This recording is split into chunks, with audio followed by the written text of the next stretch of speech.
Ressuscitar é mais difícil que nascer. Líderes políticos em todo o mundo, de várias linhas de pensamento ideológico, têm tentado fazer ressuscitar o passado como um propósito de garantir os seus objetivos e interesses políticos. Por exemplo, o líder turco Erdogan está divulgando amplamente aquelas cenas dantescas do morticídio feito nas mesquitas na Nova Zelândia agora e comparando com outro episódio também bárbaro, de barbárie efetiva, da Primeira Guerra Mundial, da Batalha de Galípoli, no Estreito de Dardanelos, em que 600 mil soldados foram mortos, tanto do lado otomano, turco-otomano, como também soldados ingleses, franceses, da Nova Zelândia e da Austrália. E está dizendo o seguinte: se algum cristão vier em alguma mesquita aqui turca, vai acontecer com vocês o que nós fizemos com vocês no Estreito de Dardanelos. Portanto, ele busca fazer a clivagem, a divisão entre cristãos e muçulmanos para efetivamente conseguir ganhos eleitorais. O presidente do México, de outra linha política completamente distinta, acaba de encaminhar à Espanha, vejam só, uma comunicação exigindo que o governo espanhol peça perdão aos mexicanos, aos nativos mexicanos, pelas violências feitas por Fernando Cortés, que fazem com que os índios indígenas, melhor dizendo, ainda hoje no México, estejam efetivamente em situação muito mal, com ignorância, com analfabetismo, com nível de renda. Ora, ele esquece que o México já está sob a égide da cultura europeia há 500 anos. E como país livre está há 200 anos e não resolveu essa questão e quer culpar agora exclusivamente, exigindo perdão ao governo espanhol atual pelas atrocidades cometidas pelo conquistador Fernando Cortés. Vejam bem, são situações em que a busca do passado para justificar situações que hoje vivemos no processo político. É a clivagem com o objetivo do voto, do apoio, do ganho eleitoral.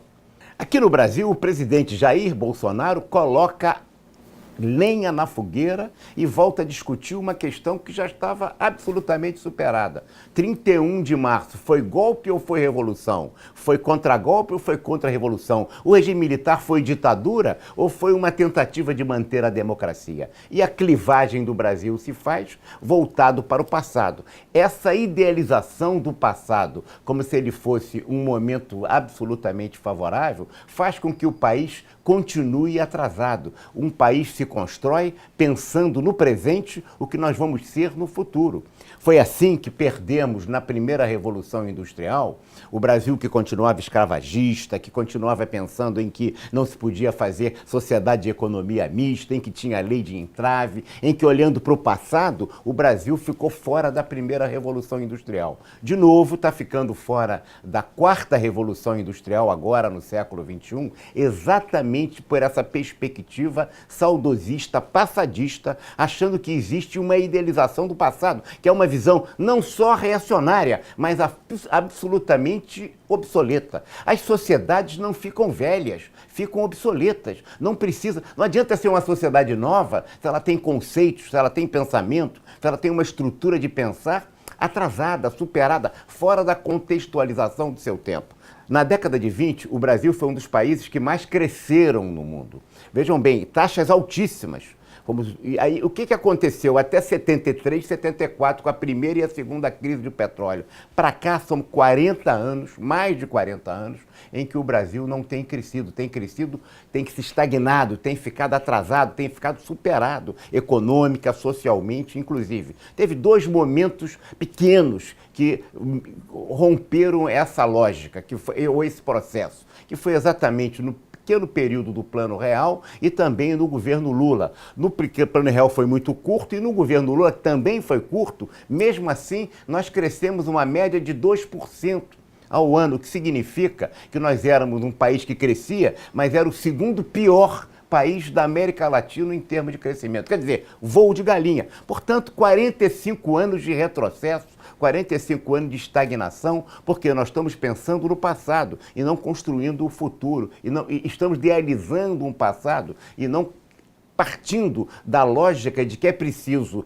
ver o que é visível, mas que não é visto. Essas discussões de golpe contra golpe, se foi ou não foi ditadura, não adianta querer no presente reescrever a história. É engraçado, a história é a história e ela deve ser contextualizada naquele momento histórico e não queremos, cada vez, dependendo da linha ideológica que tomemos, construir uma realidade que não retrata assim. Isso significa 45 anos de atraso, significa que nós podemos ficar muito mais atrasados ainda se não superarmos essa tendência de idealizar o passado como está na moda agora em todo o mundo. Portanto, a crise brasileira é uma crise de pensar. É uma crise de conceito. Se nós mantivermos o conceito que nos atrasou no século XIX e ficamos retardatários no processo histórico e continuarmos com essa estrutura de pensar também voltada para o passado, nós nunca mais vamos conseguir arrancar o país das circunstâncias em que ele está. E o Brasil continuará apenas sendo o país do futuro. Um país do futuro como? Se nós estamos sempre centrando a nossa sociedade em conceitos voltados para o passado.